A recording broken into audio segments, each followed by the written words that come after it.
Welcome to our webinar series called the Tokenization of Securities. This is a 9-part series. We are doing webinar number 4 today. So again, thank you so much for joining us here. I'm Chris Berg, host of the Sound DeFi podcast. Just want to remind you, we are doing these every Thursday. So please share that with your colleagues.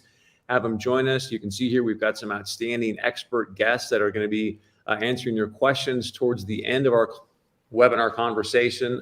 Today's subtitle is The Front Office Innovation Reimagined in a DeFi Environment. And we've teamed up with a bunch of great partners, to name a few, like BlackRock, JP Morgan, Cushman Wakefield, Coinbase, ADDX. And I'm going to introduce you to some of our special partners here as well. So let's jump in. They're going to share with you a little bit about what they do, and then we'll jump into a deeper discussion. So we'll start with Pat LaVecchia. Pat, the CEO of Oasis Pro Markets. Pat, it's great to see you again, and thanks for joining us today. Thank you, Chris. It's a real pleasure. And, I'd like to thank Invenium for inviting me onto this, and looking forward to today's discussion. Pat LaVecchia, CEO of Oasis Pro Markets. Quick background. I'm for a long time TradFi investment banker going back 25 plus years, major firms on the street, Credit Suisse, Bear Stearns at the time. And I ran capital markets for a large institution as well. And then got into blockchain DeFi, very deep with a major platform in that area called MakerDAO. And Oasis Pro is an ATS here in the US, but much more than that.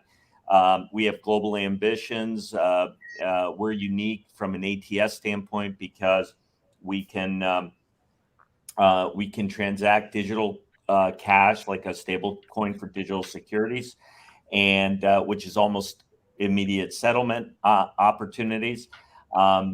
We're very focused on institution accredited investors, less so retail. We can do everything, but really focused on high quality issuers. So that's Oasis, and looking forward to the discussion.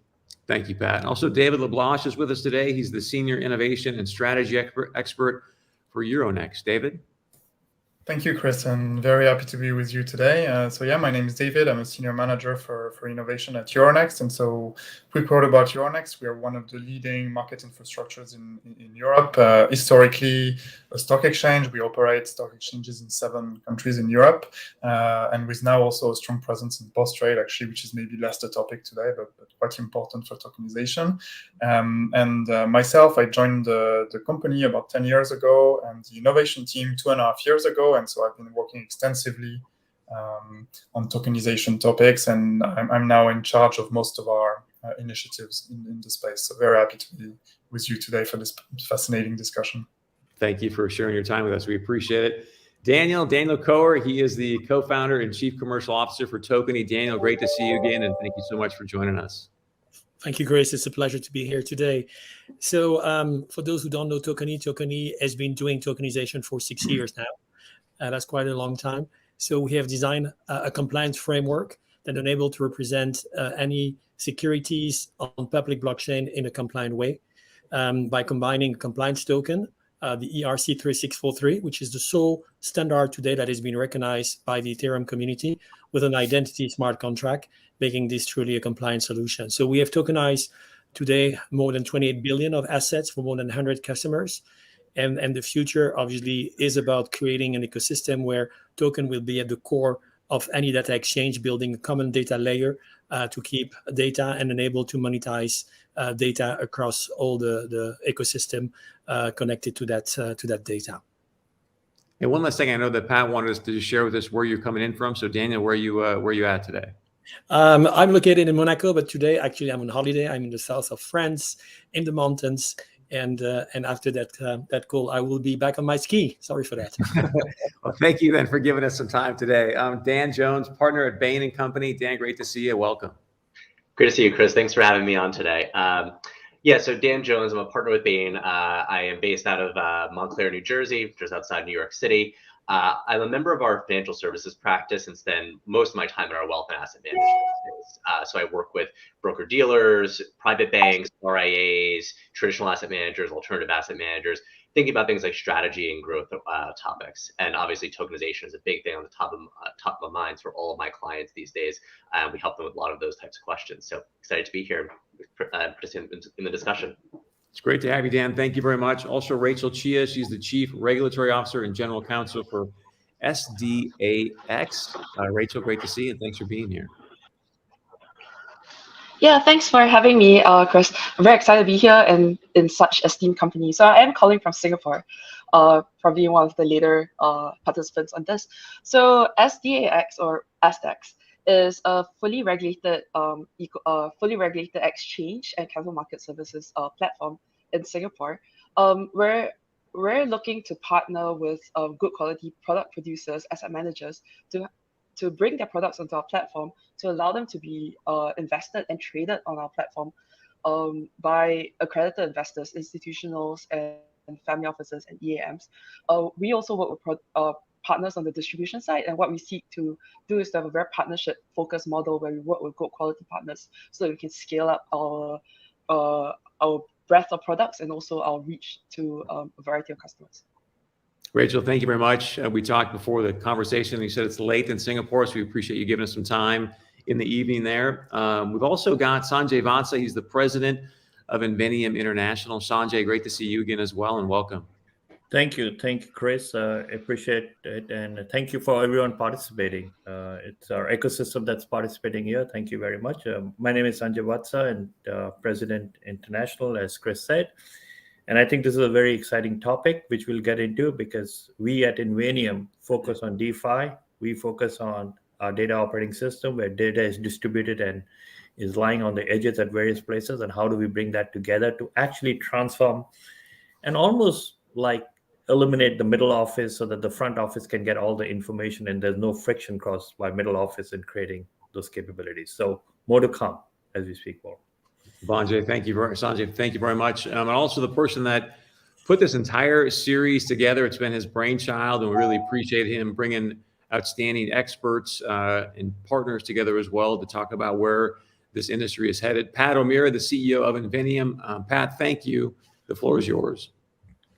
Thanks. Well, first off, thank you, Chris, and everybody else for joining us on this call.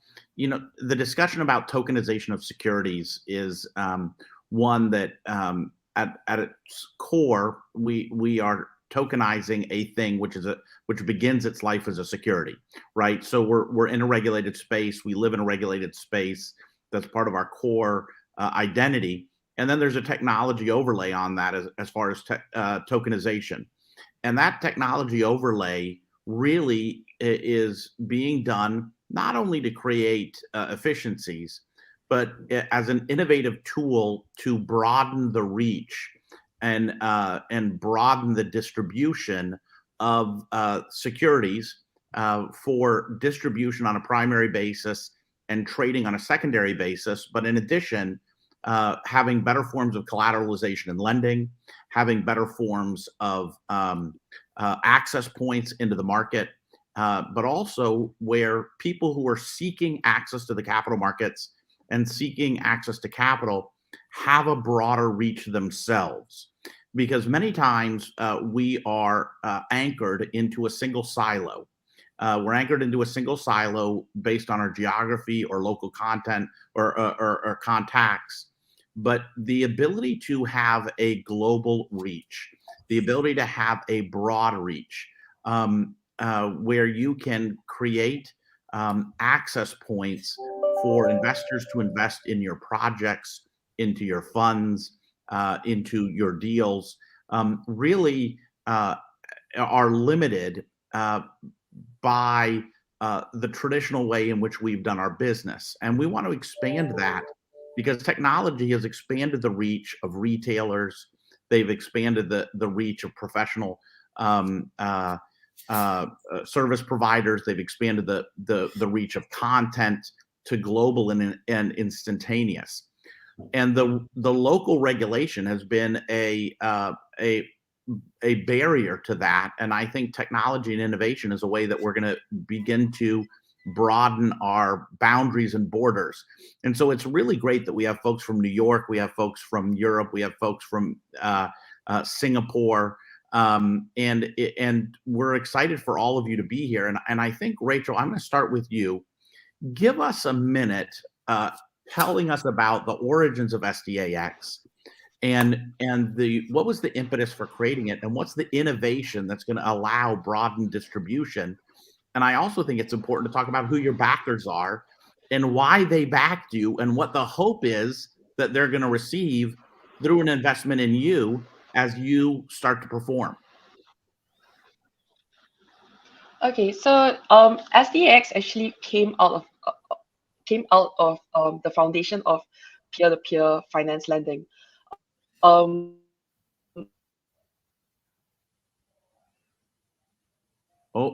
hey, Rachel, we lost Rachel for a minute.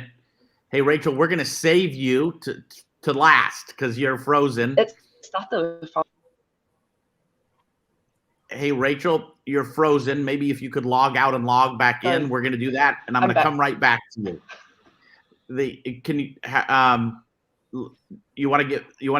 Why don't we give this 1 minute? I'm going to go to somebody else, and we'll come back to you and let the internet catch up. Hey, Pat Lavecchia, we're going to come back to Rachel in a minute, but I'm going to go to you. And you guys are really an innovator, and your licenses that you got in your Form BD really is pretty spectacular, right? And when you got it, and the regulatory approvals you have to engage in business in a new way, kind of as an overlap of crypto and securities coming together, where you can settle and trade digital securities for crypto. That's pretty fantastic. Let's talk about your origins, where you came from as a business, and where you guys are going. What's this going to unlock? Great. Thank you, Pat. Yeah, it's all very exciting. I mean, we've been in this for about 2 years, a little over 2 years, 2.5 years. By the way, I'm in the New York area. We're based out of Connecticut. What Oasis is about really is, think of us as, institutional, not necessarily, I would say Wall Street, but it's really global finance, major players. We're focused on all products, ranging from equities to structured products, debt, et cetera. But the most exciting aspect, because of our licenses that you referred to with digital to digital transactions, meaning with stable coins, what we're approved for is, or not approved, but registered for, is stable coins, CBDCs, Bitcoin and ETH for digital securities, right? Again, immediate settlement or close to it, working through the 3334 Act structure here in the United States. And the benefits across this broad swath of security products is that equities are a very efficient market publicly. Privately, not so much, especially real estate, a lot of what Invenium is doing from a mark standpoint. And but also structured products are a very opaque and heavy friction markets. Also, debt. I mean, many people would be surprised to know that a lot of high yield transactions still take 3 to 10 days to settle. And that's just, how the market has evolved. And we've got this fantastic technology called blockchain that can bring an order book to bear, and the opportunity with smart contracts building in all the data that you need to make an investment decision regarding these, sophisticated securities, that you'd be able to transact and settle very, very quickly. Eventually, equities on the public markets will have this as well. And so the public markets are moving from T+2, and yesterday the SEC came out. I think it's May of 2024. The target is T+1. I mean, that's amazing from T+5 just a decade ago or so, right? So they're moving to T+1.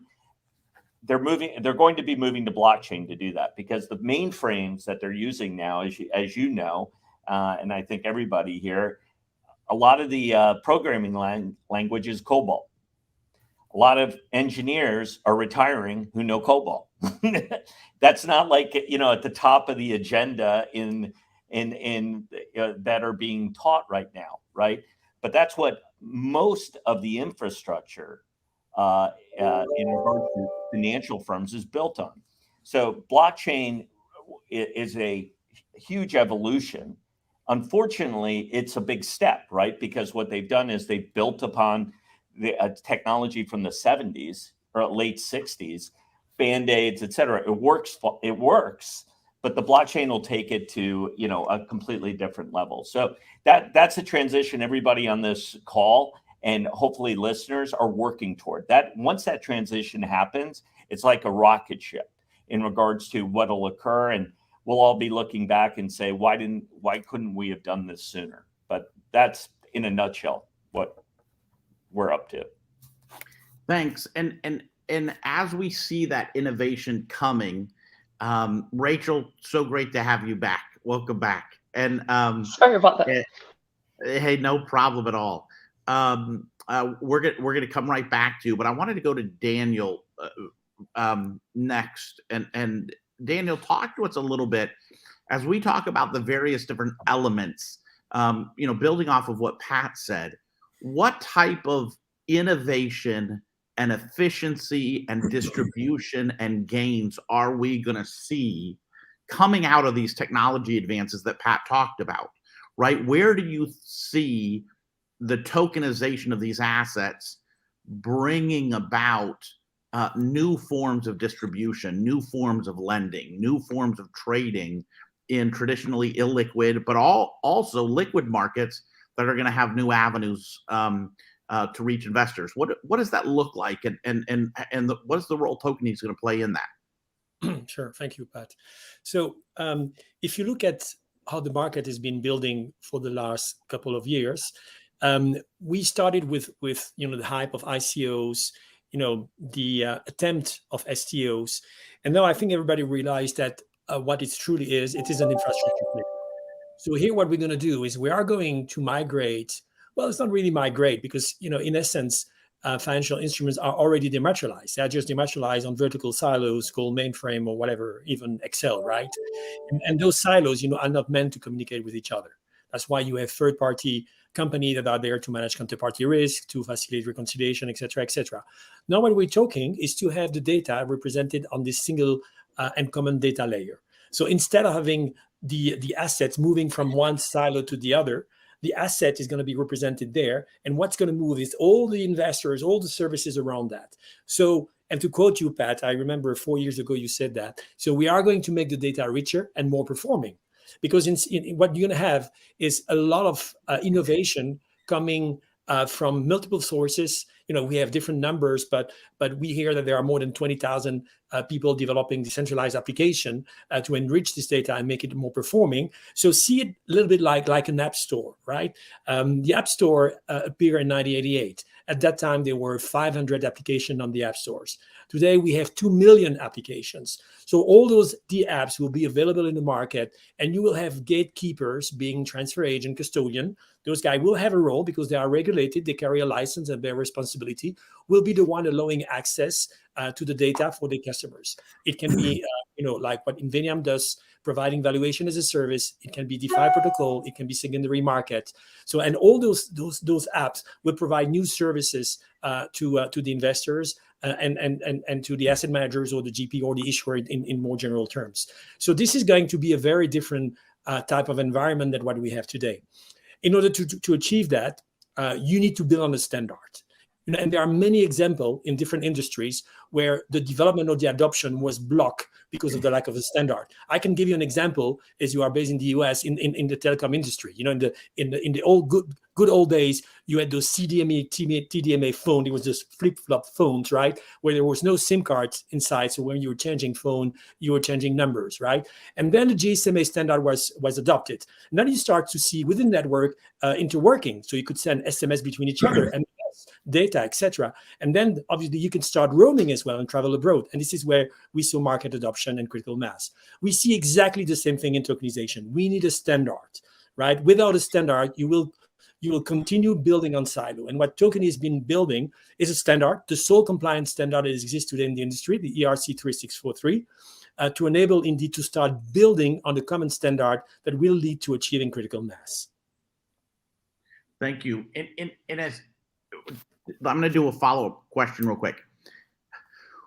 When we achieve critical mass, what will that mean to the market? What will that do? What will we see? And this is, I think, part of the ideation and pushing into the future. What is it that we're going to realize as a bank? What is it that we're going to realize as a brokerage house? What are we going to realize as an exchange? What are we going to realize as an investor when critical mass and ubiquity of tokenization actually arrives? What will that destination deliver? Well, I think that the imagination is the limit of what we can foresee. I don't think that people really truly understand that, but this is the first time that there is a new infrastructure play. There was no infrastructure changes for the last years that finance exists. Now, this is really building on a new infrastructure, as much as we had this telco infrastructure that allowed the development of the application. And I'm sure that, when we launched the internet in 1988, we had no clue of TikTok or any of those applications that we see today. I think that this is really going to redefine not only, how we interact with assets, but also the role of those intermediaries. Those intermediaries will not disappear because they are there for good reason, to protect investors, and their role will change. The business model certainly will change. Think about a custodian. I remember when I started my career at Clearstream, I was in the new issue department, and we had this global node representing 200 million, and there was this truck from the Brinks bringing this 200 million node to the central bank of Luxembourg, right? Because it was 200 million. I don't know what you could have done with that, but think about the future of custody, where everything is dematerialized, and you can do self-custody. So obviously the business model of custodian will change. And I believe that as a gatekeeper to access the data, this will enable them not only to redefine the future of how to serve assets, but also will be engaging with those third-party application vendors to start imagining the future of finance and how you deal with your assets, and how you deal also with third-party to enable you to provide guidance or access to multiple type of various assets. Rachel, I'm going to let you jump back in, and I'm going to throw it over to you and your cat in the background, who's been showing up. Tell us a little bit. Let me throw the question back to you that we had a minute ago.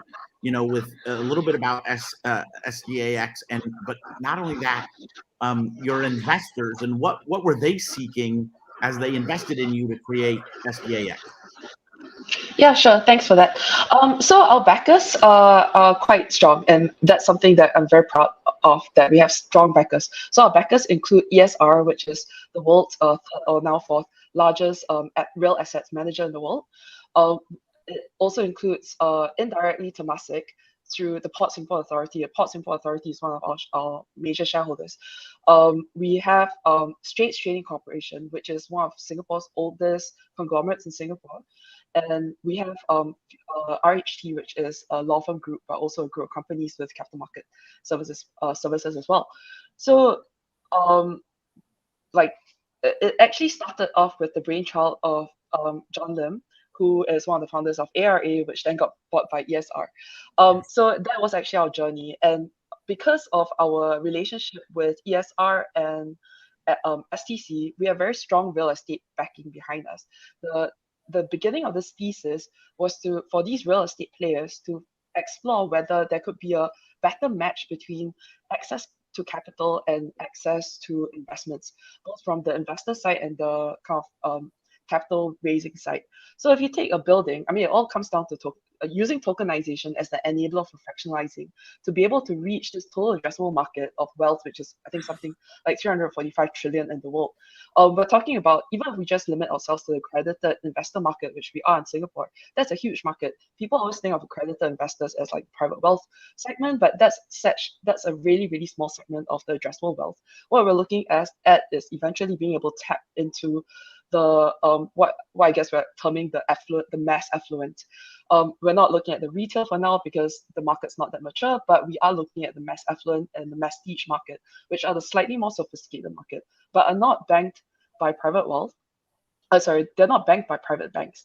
And SDAX hopes to play a part in addressing that gap, where we take large institutional grade assets and investments, fractionalize them on our platform using tokenization as the enabler, the tech enabler for this, and then putting it on an exchange so that people have secondary market liquidity, but also price discovery and all the other services that come alongside capital markets, asset servicing and custody and all that. And because of our model of wanting to work with good quality partners, we're also looking to work with partners such as Invenium for the valuation service, Tokeny for like provision of some of the tech services, and also all the other valuation agents, but also product producers. So one of the reasons why we're, I think I'm very fortunate that ESR as one of our backers is because they saw that as asset managers, they can use us as a digitization platform and also digital distribution.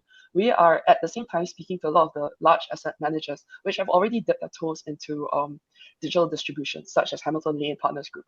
These people have products and design products which have lent itself more to the kind of digital distribution market. So for example, Partners Group and Hamilton Lane, traditionally they had closed-ended funds, but they've now created an evergreen fund, which is better suited to this sort of distribution. We are also looking at other sorts of products, which would be, we want to create a mix of products that we have on our platform. Traditionally, we are very strong with the real estate because of who our backers are, because of PSA's involvement in us, and also of their desire to use us as a platform to help them finance the transition. And we also have a very strong ESG team. But beyond real estate and ESG, we want to broaden the reach of products that we have. And that's why we're looking to working with a very large breadth of product producers. I think tokenization as a tech enabler is product agnostic. As long as we build the building blocks right, this is a very scalable model.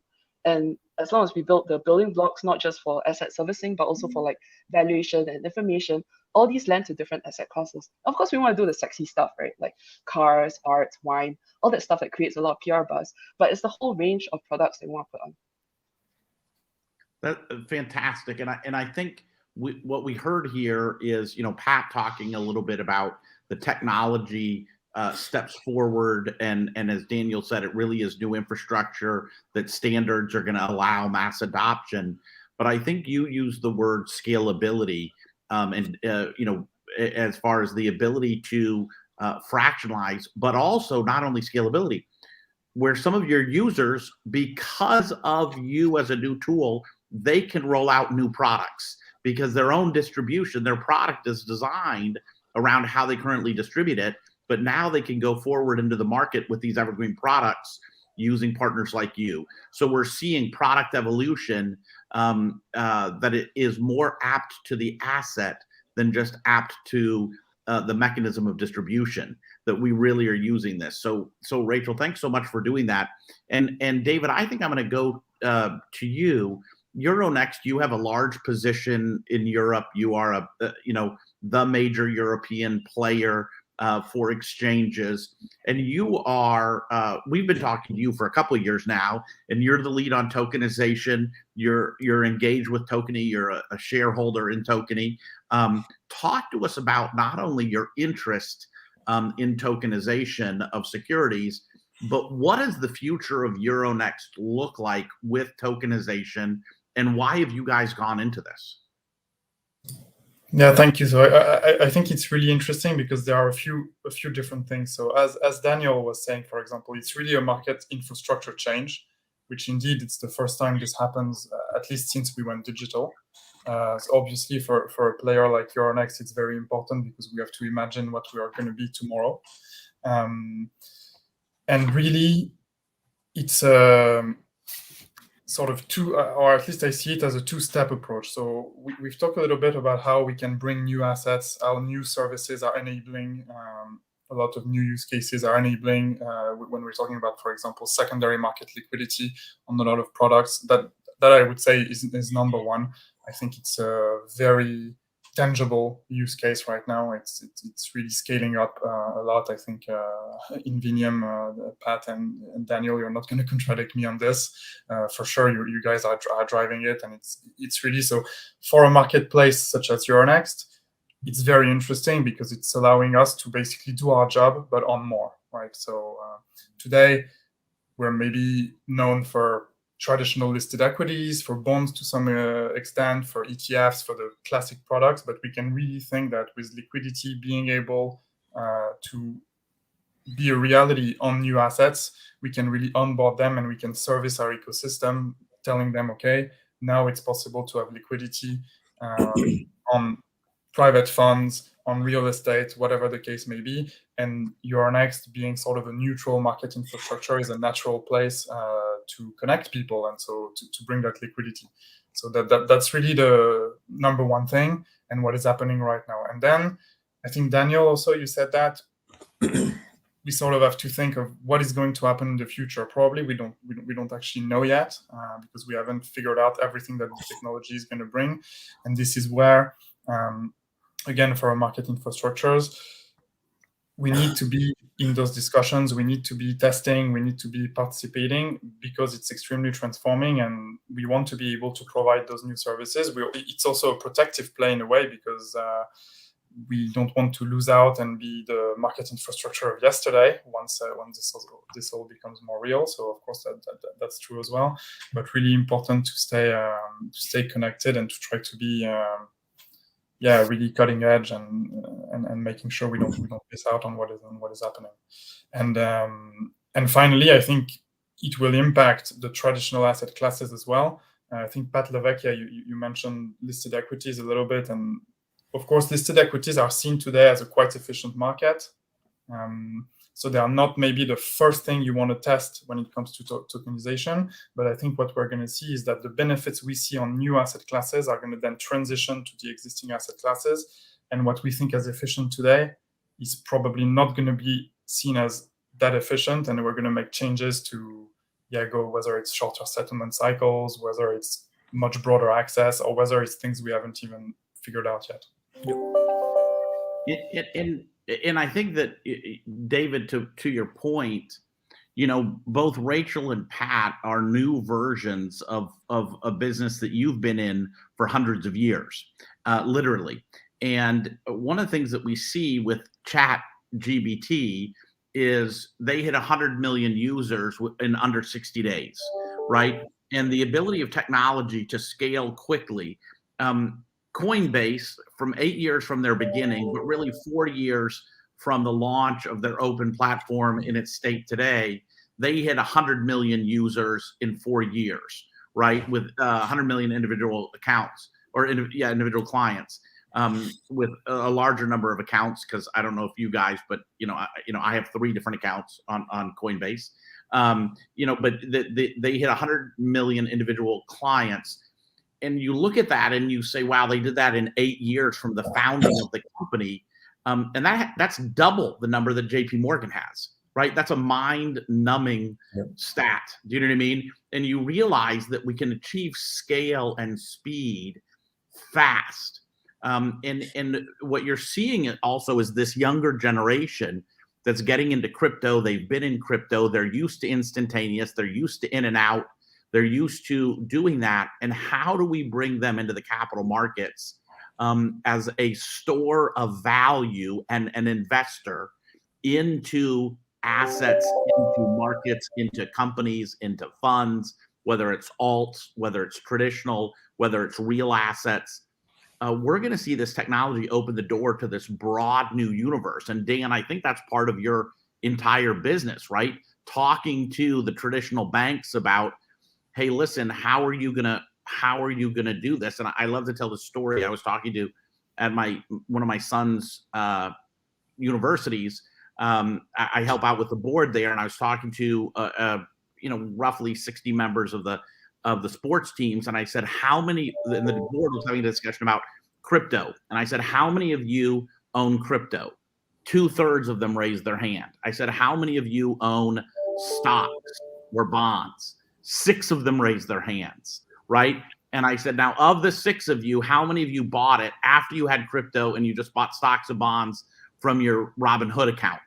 2/3 of those that raised their hands had, right? And this is the reality, right, of the new market and the ability to scale, the ability to reach the new investor who's used to consuming data in a certain way, right? They're not reading a Barron's, which, that's how I started, right? Yeah, absolutely. The rise in the speed at which crypto took hold is quite impressive. As we kind of look ahead as to what's next, I think this kind of more direct interaction with customers is certainly on the top of mind for every wealth and asset manager I talk to. I think for them, what I'm seeing a lot of is looking to new ways and new asset classes to bring to clients. I mean, crypto is obviously one version of that frontier, but I think where I'm seeing a lot of energy really around this private alternative space. When you look at kind of the private alternatives market, if you just look kind of where the global wealth is, like 50% of the wealth globally is institutional, the other 50% is retail. But if you look at where private alternatives are held, the vast majority of that is in the institutional space. It really has not made inroads into the kind of retail wealth market yet.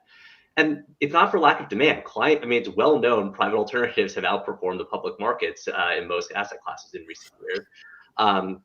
A lot of this comes down to there's hurdles.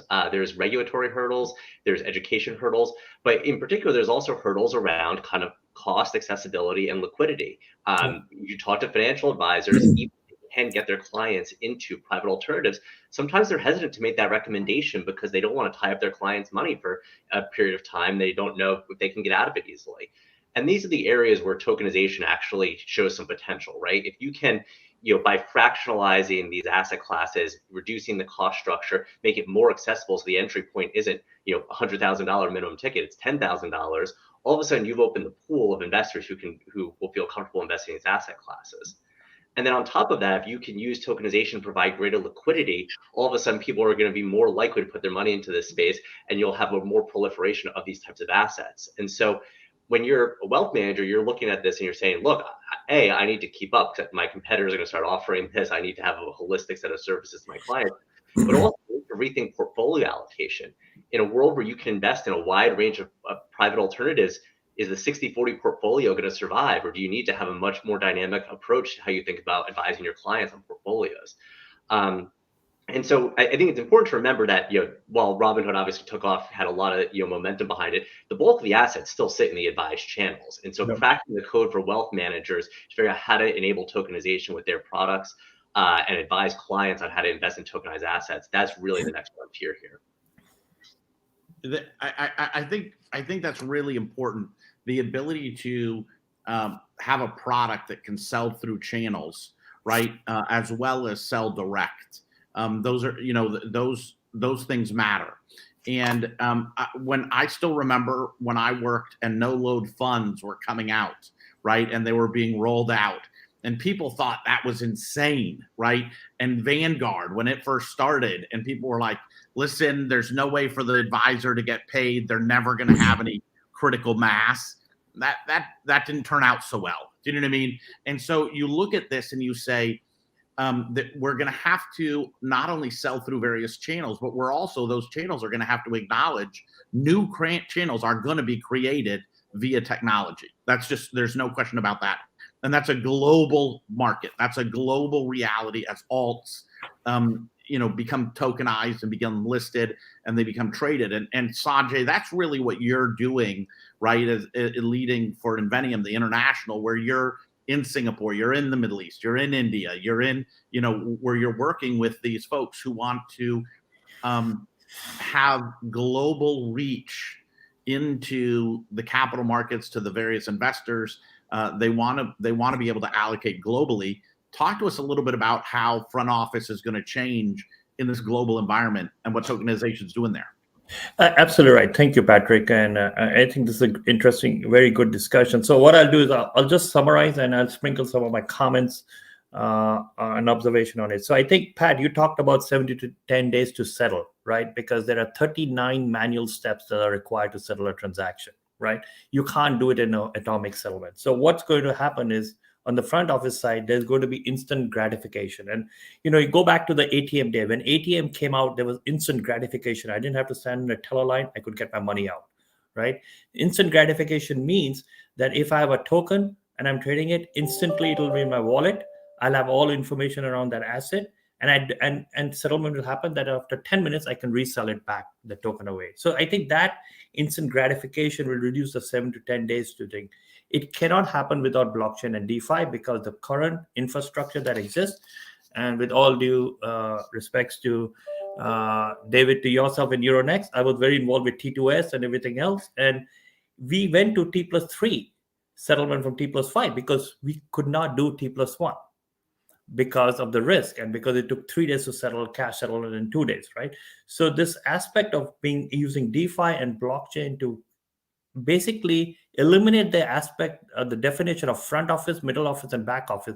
There'll be only one office, front office, and because everything will be atomic, you do not have to have your instant gratification. That's one aspect that's happening. The second aspect is the asset servicing side. Think about, Rachel talked about scalability. I would add the word reliability, right? Because instant settlement is happening, because you have got transparency on the underlying through the data operating system like Invenium, and you understand the asset, you understand all the elements around it, the reliability of the information allows investor to have more confidence. So Dan, you talked about private assets becoming much more prominent. That is where people want to get into, but they cannot for two reasons. One is it's not accessible. Now we're going to make them accessible through tokenization. But what's more important is I'm going to de-link the asset optimization strategy from the optimization strategy of the investor. They can trade it out in and out of it. They don't have to wait till the asset does something on it, right? Whether it's sold, IPO, and everything. That de-linking brings confidence. And the fractionalization, of course, brings more accessibility. To your point, Patrick, I'll give one example. Your non-residents are not allowed to invest in commercial real estate in India. And the yields on those are 24 to 25%. Now they are actually, through tokenization, they're offering percentage of the buildings that we tokenize and offered to non-residents to invest in. So what you're doing is you're bringing new, fresh investors into it, but you're creating accessibility to a product class that investors, whether it's retail or institutional, want to invest in, but now they can invest in it because they can do it through the tokenization element and everything else. I think the other aspect that we should talk about front office. When we talk about front office, we should not talk only from the asset owner, the investor side, but think about a GP who is an LP who is invested into various funds and various GPs.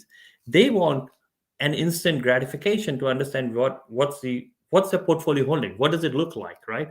Where is everything else? For us to be able to provide that proof of state of what their holdings are and create the capability to link it back to the proof of the place of rest, where the data is a single source of truth, what we talk about, through the DeFi environment, through blockchain, actually brings confidence to the LPs and gives them instant information for them to understand whether they trade in and trade out of their investments or what they should do, and better risk management and everything else. So front office innovation is going to happen in such a way that there'll be no offices left. It'll be just one office. And the innovation will be that you're servicing investor, they're getting instant gratification. If they do a trade, they get instant gratification. It's in the wallets. They can now do the trade 5 minutes later if they would like to do it. And asset servicing will become easier because there'll be more transparency available to the underlying asset that's informing the proof of the value of the token. And as a result, people will have more transparency around that. So I believe that the front office innovation is going to be a disruption rather than an innovation. It's not going to be incremental, it's going to be disruption. Let's talk about this, right? Because you mentioned a couple different things, and I'm going to open this up to everybody on the panel to jump in, right? Earlier this week, the Wall Street Journal, in the journal Private Equity section, talked about in 2022, the average discount for the sale of a PE fund was 14%. And the reason is because the marks were inflated. So people who needed liquidity, they had to go hire somebody or they immediately did it. And the average discount they took off the mark was 14%. That's above a 10-year average of 10%, right? 10.5. And what that's a statement on, people not necessarily buying the marks that the GPs are setting on their own portfolio, right? The need to bring third parties in for that. Two, it gets to the issue of the long diligence cycle if you don't have good access to data real time, and then three, this inefficient secondary markets and high frequency trading. You can like it or dislike it, but it creates massive liquidity in massive different markets, And in that ARB function, it's driving speed and it's trading that down. When we have real assets trading and you're going to be able to ARB between markets, you're going to have capital come in and compress that spread, right? They're going to drive that down, and fractionalization, tokenization of alts is going to drive that. What is specifically alts as they come online? What are we going to see in the way that they change their business model? What are we going to see in secondary markets? What are we going to see in the way of listing in new products? But as alts come in a tokenized form to your guys' markets, how is that going to change the entire alts space, right? Are we going to see those discounts of 14% anymore? Look, I'll jump in there, Pat, and this is, as I said at the beginning, I was looking forward to this, and all these perspectives are fascinating in regards to, looking at the market in a slightly different way. But we're going to progress to ubiquity at some point, and nobody has the magic roadmap as of yet. Now, in regards to, just my thoughts on this, again, I think that it's all about a two-sided market. Everyone's kind of talked about that, liquidity. There is no two-sided market right now in alts. For most alts, right? Private alts. And without a two-sided market, you have no market. So you have that ability close to instantaneous settlement, to Sanjay's point regarding the front office, instant gratification, immediate access to your funds, the ability to invest in new products going forward. I think that there won't be these types of discounts. There will be, the efficiencies of the public markets right now on the equity side will translate to the alt side. That might be a decade away in terms of that pure streamlining, but that's where it's heading. The large asset management firms are all that we speak to, global firms, are very focused on increasing not only their AUM, but also their investor base. So their investor base today is primarily endowments, foundations, family offices, et cetera. And they do want to move into this retail space.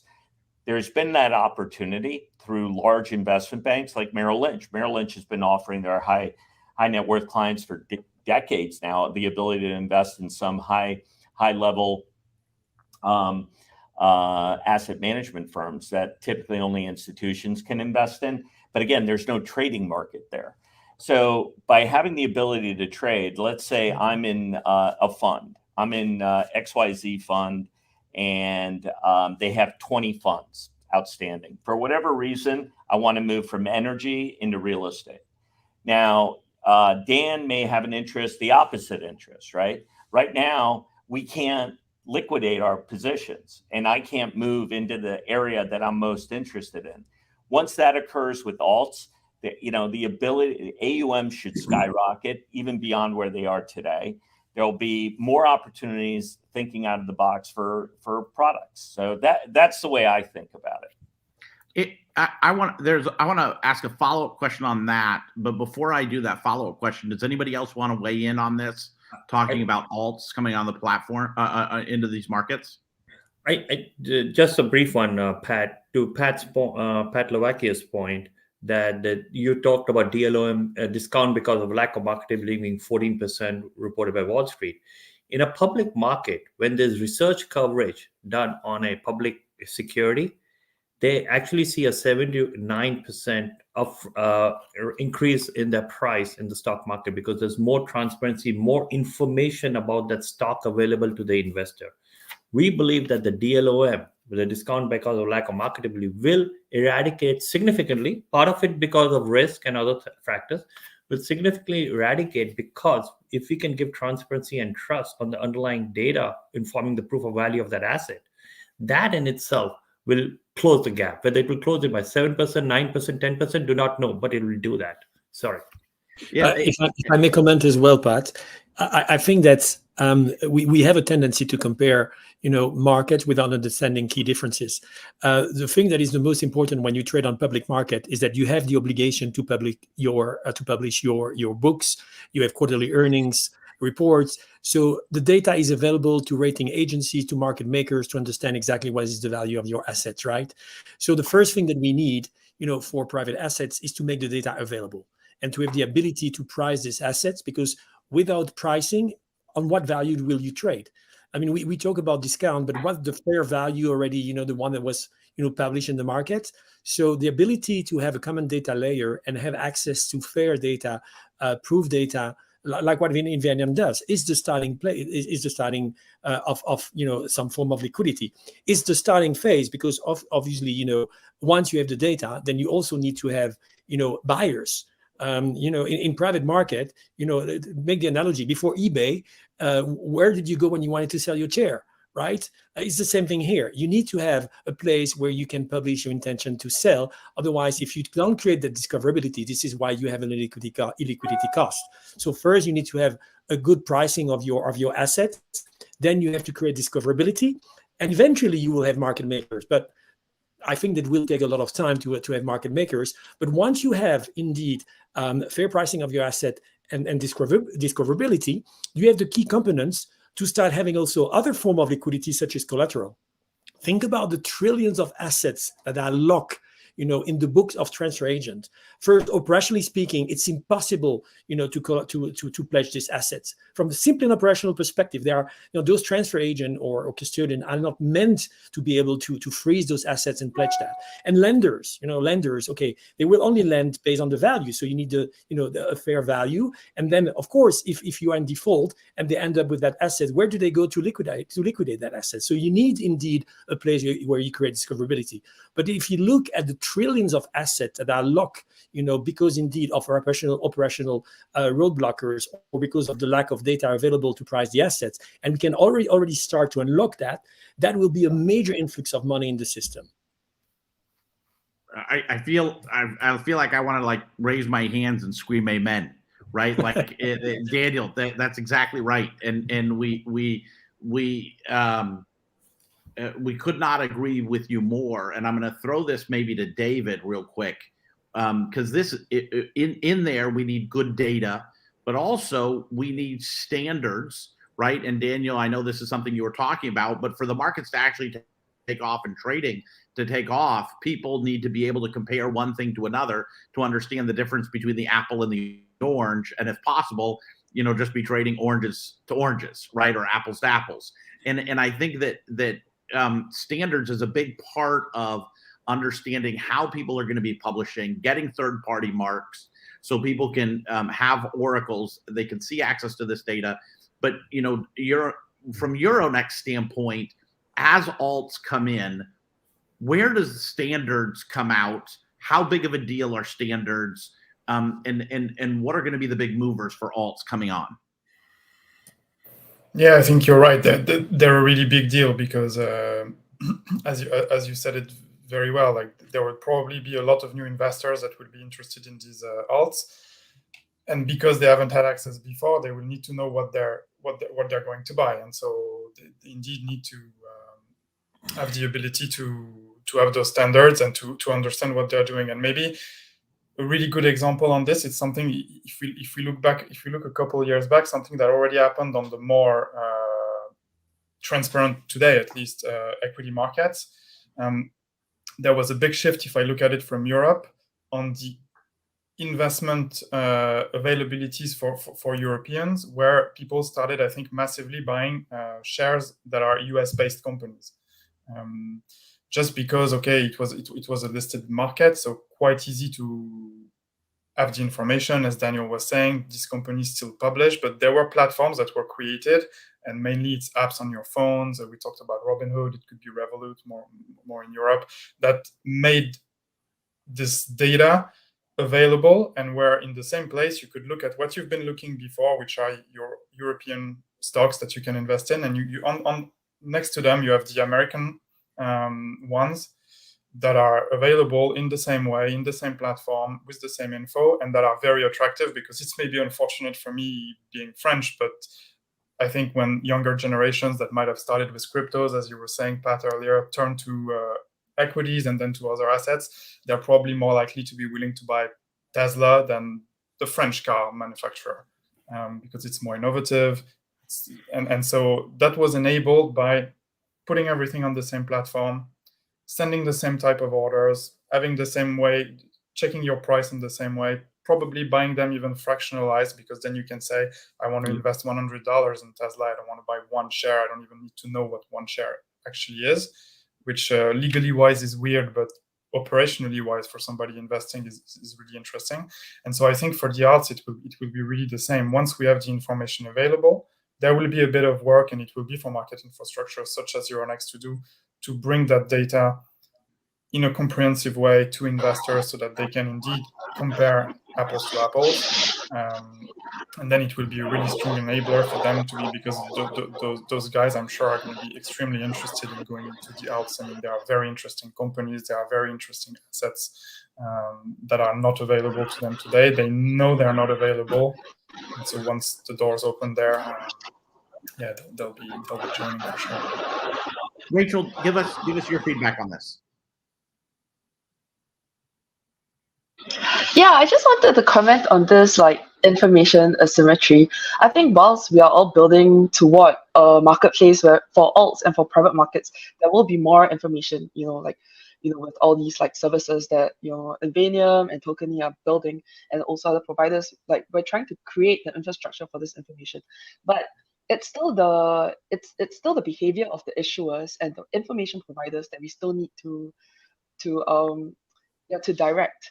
There's obviously still this big gap between the information that you are required to, because you are listed on the public markets, and the stock exchanges there have like a lot more stringent requirements.